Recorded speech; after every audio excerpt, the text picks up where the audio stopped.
საპენსიო შენატანის განხორციელება. 2025 წლის 1 მაისიდან დამსაქმებლის მიერ საპენსიო შენატანის განხორციელებისათვის საჭიროა საშემოსავლო დეკლარაციის კანონმდებლობით დადგენილ ვადაში არაუგვიანეს სანგარიშო თვის მომდევნო თვის 15 რიცხვისა წარდგენა.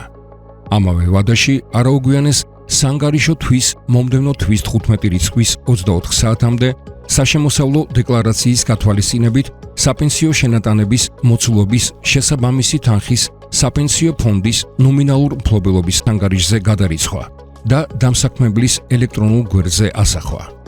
საშემოსავლო დეკლარაციის დაზუსტების შემთხვევაში საპენსიო შენატანებისათვის განკუთვნილი თანხის დამსაქმებლის ელექტრონულ გვერდზე ასახვა უნდა მოხდეს იმავე დღეს.